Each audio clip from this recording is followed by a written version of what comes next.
Depression has let you survive, but now you want to live again. I've had some really long periods of sadness in my life, and I'm going to be talking about some of the ways that I've overcame that using pseudosciencey methods that do make sense and are backed by at least a little bit of science.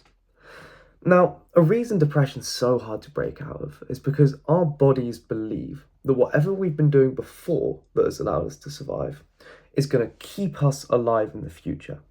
We're running on the exact same circuitry and bodies as we were 300,000 years ago. Homo sapiens landed on Earth 300,000 years ago. We're using the exact same stuff. Now, this is a really big problem because 300,000 years ago, we would chase after deer, we would kill a deer, we would eat a deer, and that was it. That was our whole day. We do that over and over again, which means we would be living in survival mode permanently. Humans don't have to live in survival mode permanently. So before, when we were chasing deer and we were hunter-gatherers, all we would have to do is do the same thing every day because it would keep us alive. And the objective of being alive when you're primitive is to stay alive so you can pass on your genes and have more children. That's based on fact. But this doesn't easily translate into the modern world because what kept you alive before doesn't necessarily keep you happy in the future, because I genuinely believe the point we've been put on this earth is to be happy, is to have joy. Being depressed has kept you alive. Your primitive body believes that if you stay depressed, you'll stay alive, which means being alive is good because then you can pass on your genetics so you can have more children, because being alive longer means you can have more children, pass on more genetics. That's what primitive life is for. But we're not primitive anymore. We need to get over this idea that what's kept us alive before is going to keep us alive in the future, because what's kept us alive isn't what keeps us happy.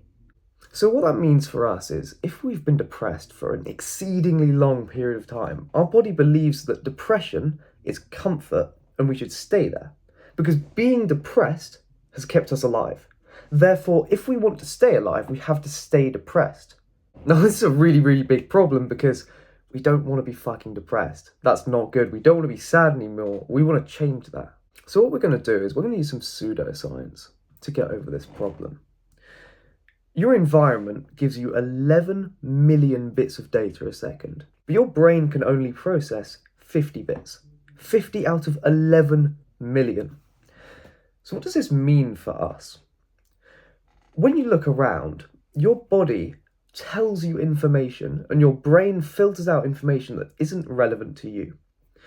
If something isn't relevant for your survival, your brain won't tell you it. So what's the problem with this? Well, if you're depressed, if you're sad, and you have 11 million bits of data coming in every single second, your brain is going to filter out the stuff it doesn't think it needs. What this means is if you're already sad, you're going to be looking around for stuff that's going to keep you alive. And what's kept you alive before is sadness. So therefore, you're going to be looking around for more sadness.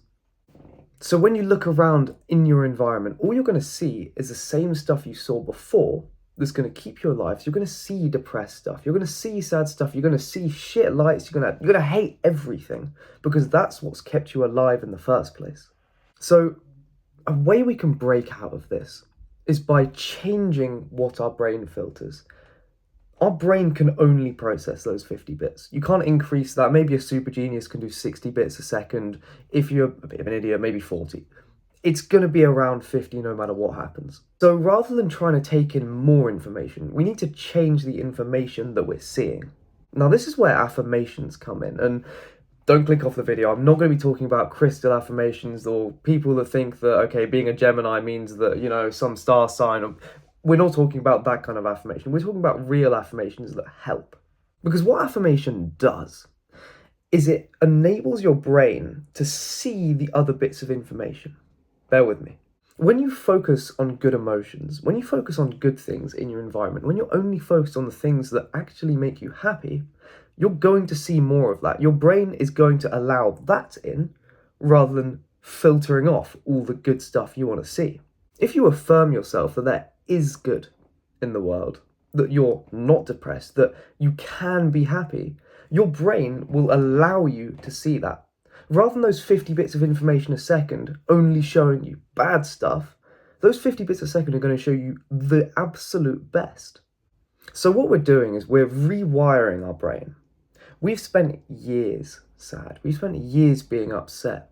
So all we've seen and all our brain has allowed us to see is more of that sadness. We're rewiring it so that we don't see sadness anymore. We want to see happiness. We want to see pride. We want to see joy. We want to see all of these good emotions. So we have to focus on them. If you genuinely don't believe that you can see these emotions, that you can't see these things in the world, you never will. You're never going to break out of that long period of sadness.